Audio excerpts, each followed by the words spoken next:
I think one big mistake I made over the past year was to panic when I didn't get clients for a period of time. Say in the very beginning, I was still figuring things out, figuring out my offer, figuring out my communication. And do you think if you use AI too much, especially in content writing, that would damage the algorithm in terms of SEO ranking? That's a very good question.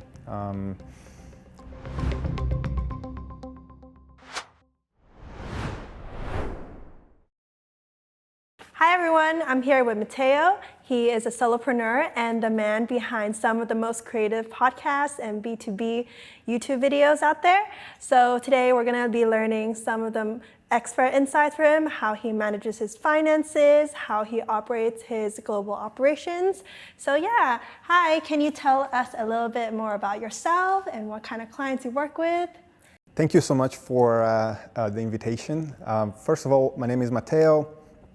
I am a content strategist. I work with B2B companies, mostly professional service companies, but also SaaS businesses.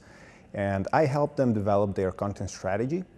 I pretty much work directly with the founders of the companies or the CMOs, and we develop content engines essentially to attract more valuable customers to their own businesses. I specialize in SEO. SEO has been my bread and butter for more than a decade. And over the past year, I've been going more into developing content for podcasts and YouTube for my clients.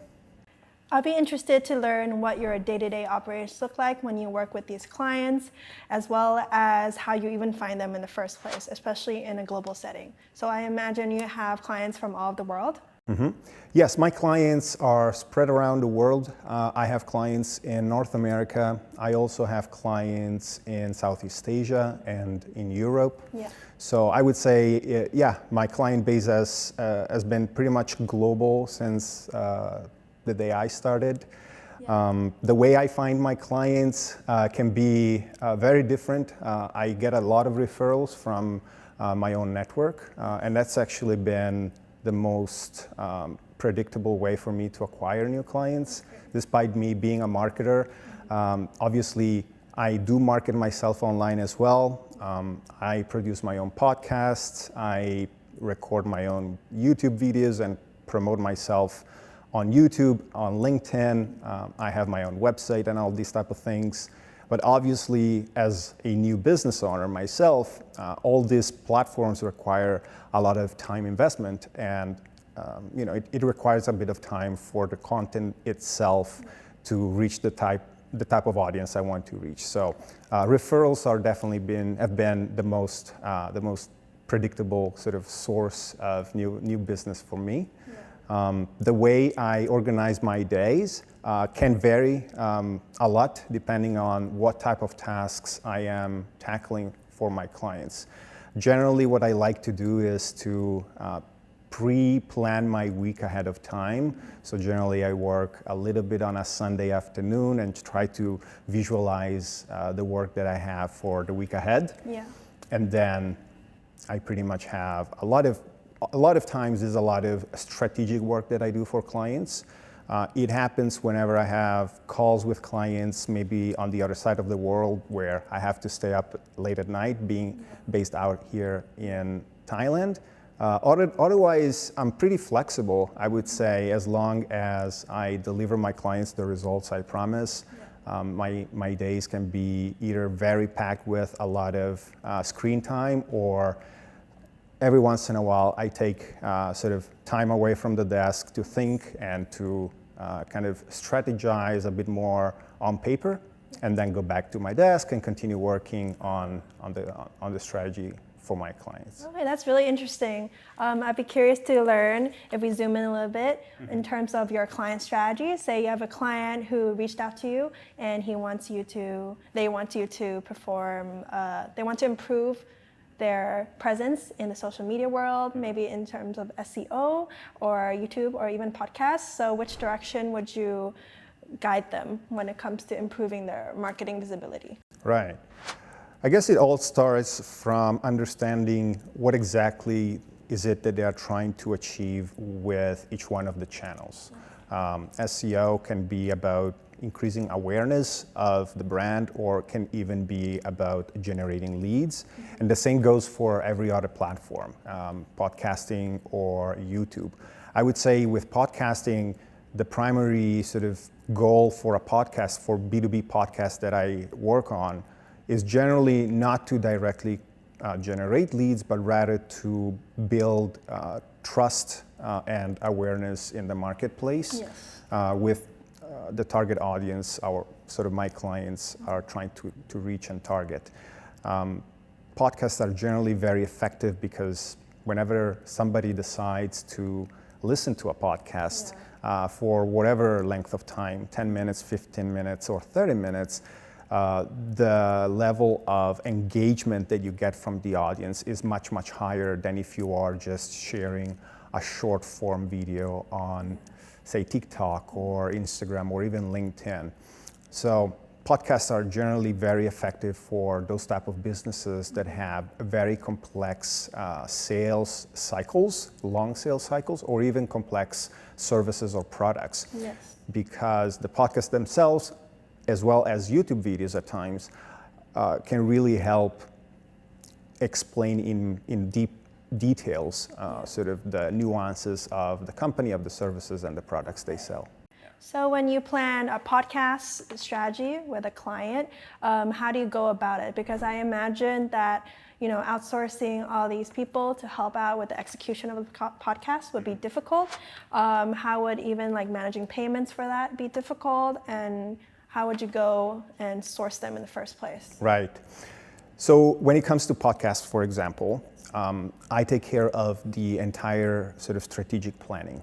So it starts from having conversations with generally the founders of the company or the marketing directors and understanding where exactly we want to take the podcast. And then I work on creating the strategy, the pre-production. The recording of the podcast itself generally happens with a few vendors. I do oversee the production as well if the client is local. If the client is not in my same location, I generally direct them to exactly how to record their podcasts. And would that be async? That would be async Okay. most of the time. But I have processes and I have documents that explain in great detail how clients need to essentially position their microphones, their cameras, their light. Essentially, it's kind of like an instruction manual of how to set up a recording studio, if you will. And then once the recording is done, I work with other vendors to essentially help me with the editing. Yes. And the way I find these editors or sort of vendors generally that can help me with the pre and post production of my shows, it could be either through, again, my network. I tend to trust more the network I have and people that have worked with the same type of vendors that I need, rather than go and find vendors on platforms such as Upwork or even LinkedIn. I think sometimes you can find vendors like that, but Should it be word of mouth? word of mouth, yes. But I've also had, good experience finding certain vendors for maybe less complex tasks on platforms like Upwork or even LinkedIn via direct outreach. And then when it comes to sort of paying the vendor, I use a variety of tools, one of which is Statrys, which essentially allows me to very easily transfer money to whoever I need to anywhere in the world very quickly with very, very minimal fees. Yeah, we're really glad to hear that. So in terms of your vendor network, so it's international, I was wondering what kind of currencies you deal with. Mostly USD. So yes, it is international. A lot of my vendors accept USDs. I get paid in USDs for the most part. So I tend to, still pay my vendors in USD, but it could happen that if I work with a vendor in Europe, then rather than using USD, I use Euro. But I would say for the most part, I stick to USD, and for me, that's always been very, very effective. So In terms of picking a payment method, I was wondering why you picked a modern solution like Statrys over traditional banks. Is it because of the ease of use? Is it because of the convenience or the cost? All of the above. When I set up my company in Hong Kong, I didn't have the chance to go to Hong Kong in the first place to open a physical account at a local branch in Hong Kong. So I was looking for options, obviously, on how to do that remotely. And Statrys, obviously, for me, came up very high on the list. On the other hand, on top of that, other than just doing research on my own on Google and on LinkedIn, I knew a couple of people who worked at Statrys, and that really helped me sort of solidify my decision and going with Statrys rather than other vendors that offer similar. Yeah, I'm also curious when it comes to making payments, especially to freelancers and your other vendors, how did you go about picking a platform? So for example, at Statrys, what was your thought process? Right. Yeah, so initially the plan was, should I get a traditional sort of physical bank account, right? Or more of a modern soft bank solution. The traditional bank account solution for me was not feasible for a few reasons. One is I was not planning to travel to Hong Kong at that time, so that was already one of the sort of requirements for me to have an actual sort of bank account from a Hong Kong bank, being physically on Hong Kong soil to open the bank. The other thing is that it's quite more expensive to open a physical bank account, and the process is a little bit more tedious. So I started searching for other solutions online, came up with Statrys. And the good thing about Statrys for me was a couple things. One is that on the website, it clearly told me how long it would take me to open the bank account. I think when I opened my account was 3 days or something like that. Which to me was just a no-brainer. I didn't have to fly anywhere. I could just do it from my own office. And the other, for me, thing that really got me into Statrys was the fact that the fee structure is very transparent as well. And the last thing also is the fact that you guys support a lot of currencies, despite me focusing primarily on USD.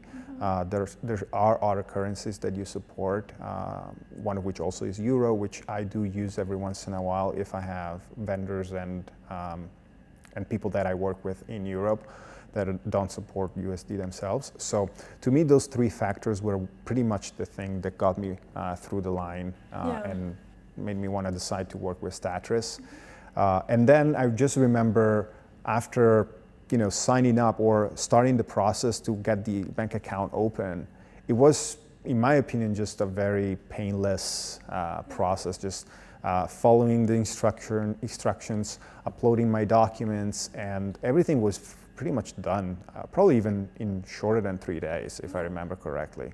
I got an email right away from an account manager, so everything felt like I was never left in the dark. I had pretty much the entire visibility from start to end of the process, which, it doesn't cost anything, but still you kind of want it to go through, because at the end of the day, you want to start collecting payments for your business. So everything went very smoothly, and I wasn't stressed. I actually was really happy once everything was said and done. Yeah, we're really glad that you had such a good experience. Yeah, so in terms of customer service, right? I know that would be very important for you, especially as a solopreneur. You're already so busy and have a lot of things in your plate, and I know having a unique account manager would be important to you. So can you tell us about your experience in terms of getting support very fast with us? Sure. I think it's, the experience is seamless, and it's almost like I know who I need to speak to whenever there is something I don't know how to do or I need help with.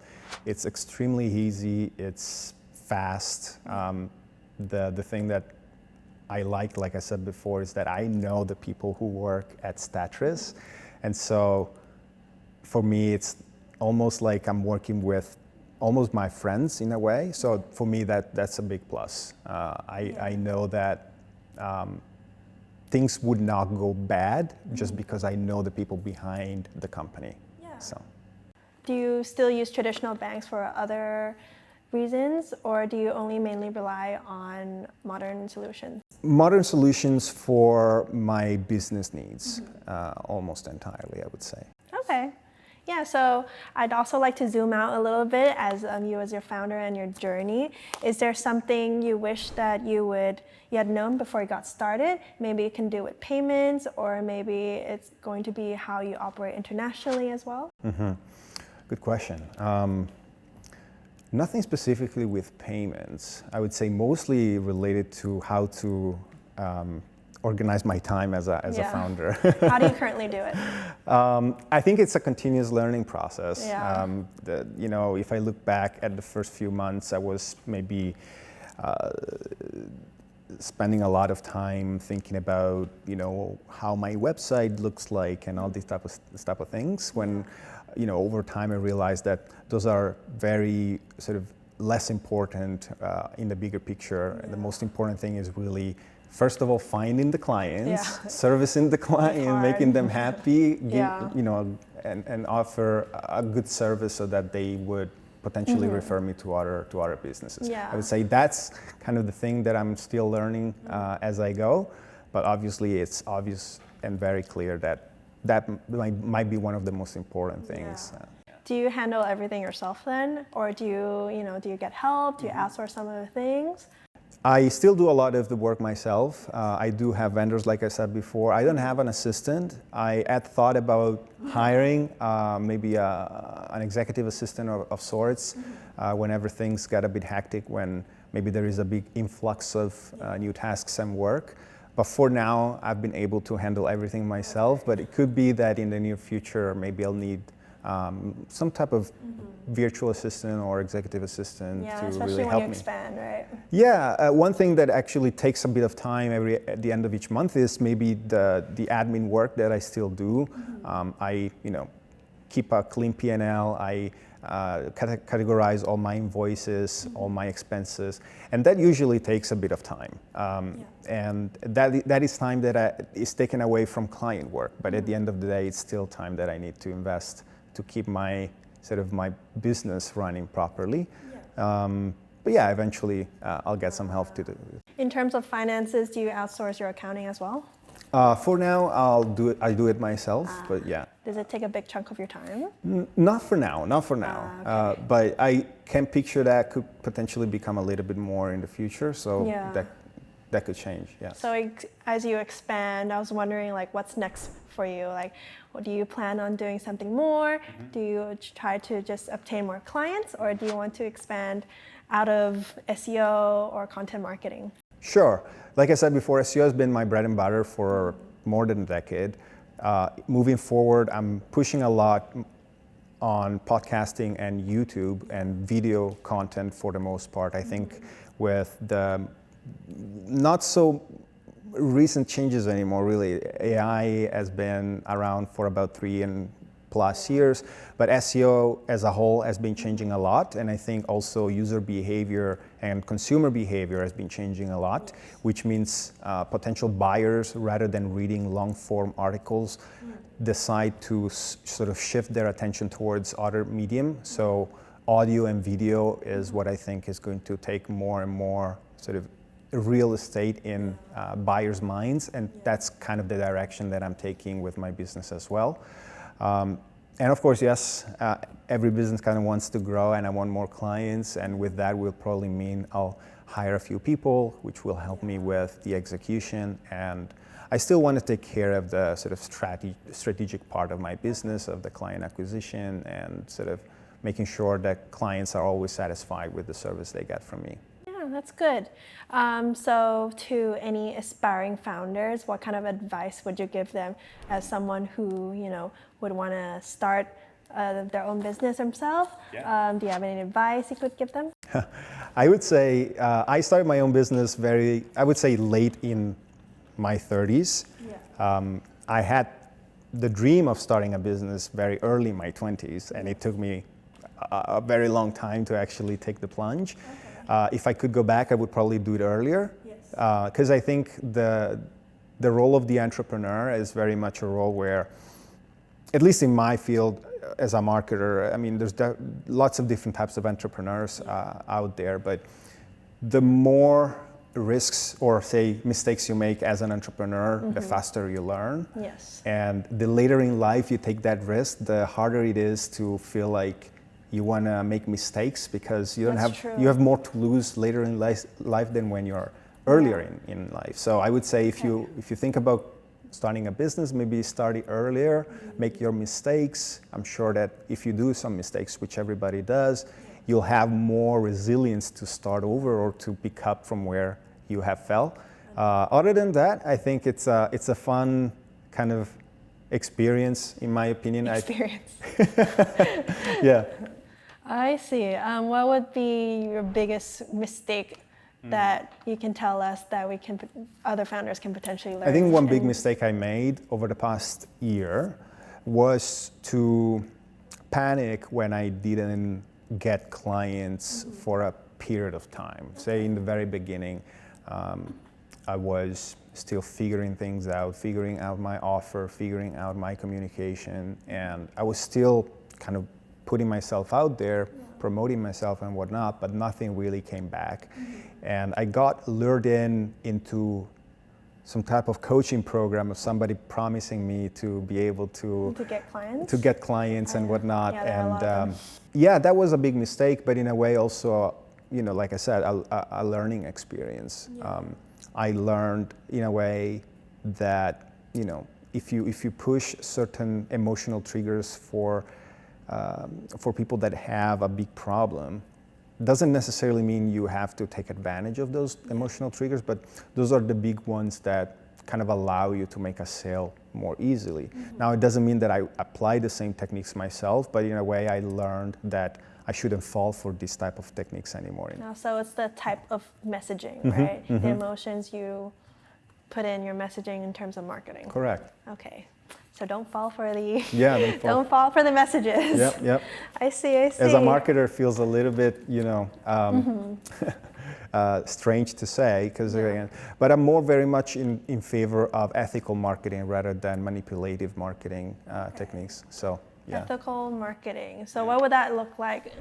Can you give us an example of what a manipulative messaging would be versus manipulative, I think, relies a lot on scarcity, fear, like I said, triggering emotions, positive or mostly negative in some cases, that really push the potential buyer to take a rush decision to sort of solve a strong problem they have.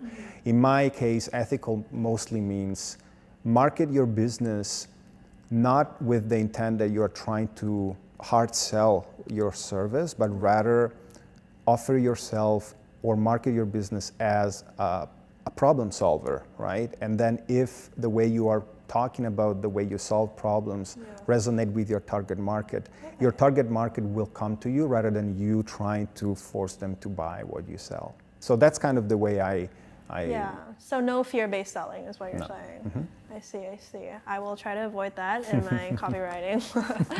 And in terms of AI, do you heavily rely on these resources? I do use AI in different ways within my business. One way I use it is through optimizing certain repetitive processes. Say admin tasks, or even at times if I need to do some type of research. I do have certain processes in place which allow me to do research a bit more quickly.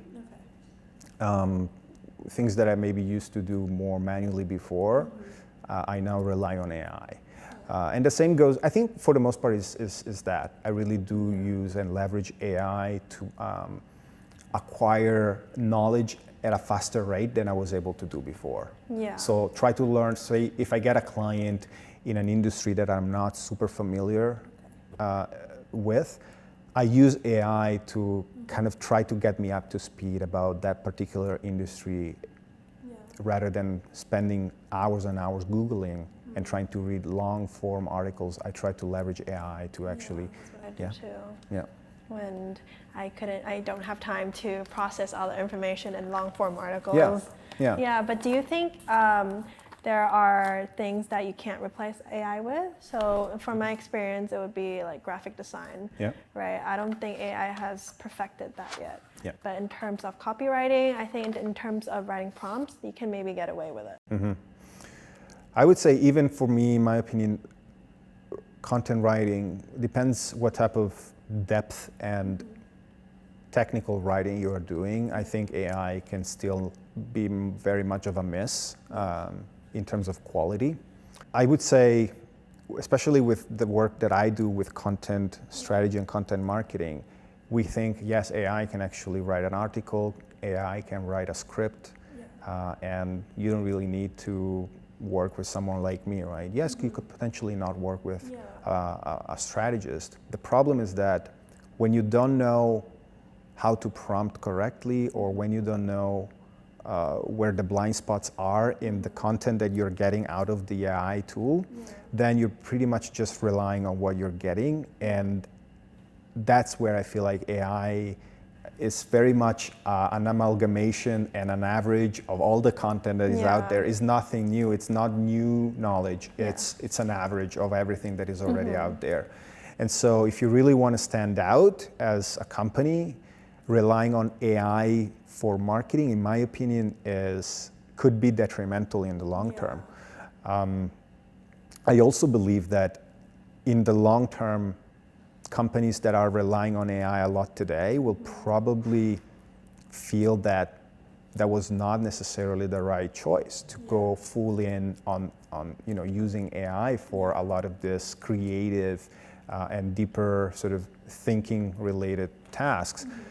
And they will probably, in my opinion, at least that's kind of what I think it will happen. There's going to be kind of a going back to the origins of sort of using people and their critical thinking capabilities to develop content that is actually. Glad to hear that. That we won't be replaced soon. I mean, that's just what I maybe hope, a little bit as a marketer myself. But I could see a portion of companies deciding to rather use humans rather than using machines, similar to how there's still kind of a revival of the vintage in a way, kind of different from what we're talking about now. But there's people who collect vinyls, there's people who collect VHS, there's people who still want to watch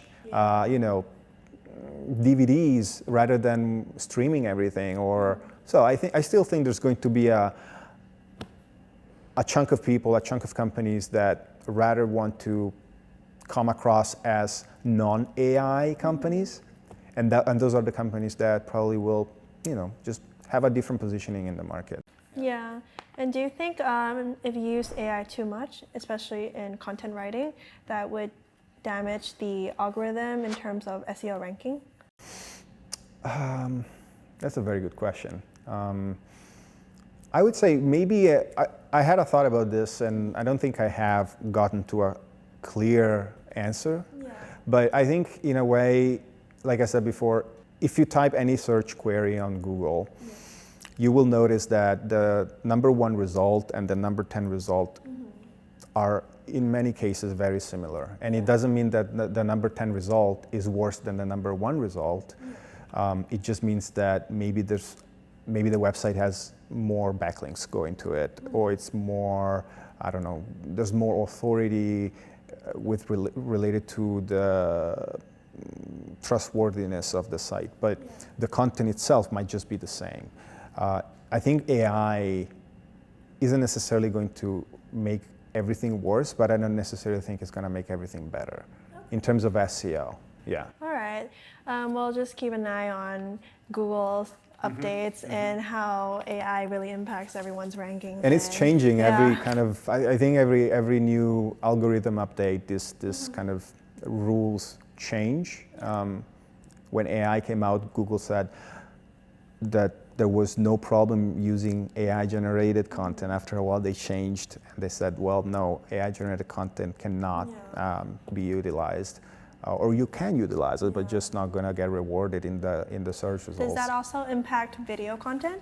I think eventually it will, because if you publish on YouTube, the transcript can be read by Google, right? That's right. And so if you are using AI to write your entire script, and the script sounds as if it's essentially written by an LLM, yeah, you have a human being reading the script, but at the end of the day, the content itself doesn't sound human, right? So I think that could potentially go into how YouTube, the YouTube algorithm sort of rewards or not certain videos.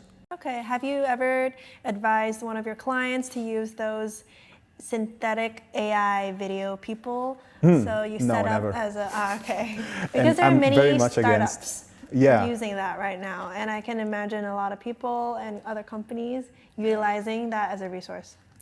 Yeah, and I would say if you have a human being running the company, just use that person. Don't use a synthetic, AI generated person, because it's, first of all, it's very obvious. I think still nowadays, very obvious that that's not a real person. Also, I still think that, depending really what type of company we're talking about, but if you are a person, or if you run a company that deals with real people, well, if the person on the screen doesn't match with the person that they're talking to on the phone or meeting when they go to a networking event, it just feels a bit weird, just in my opinion, whether if you use this type of synthetic AI presenters, I wouldn't necessarily use that. Okay, so AI can't replace us just yet. That's why even at Statrys, we prefer a human touch, because there's so many companies using AI out there. Yeah, so thank you for having us today. Your advice is really appreciated, and I hope other founders out there will learn from you and maybe reach out to you for any marketing opportunities. Thank you so much. All right, thank you.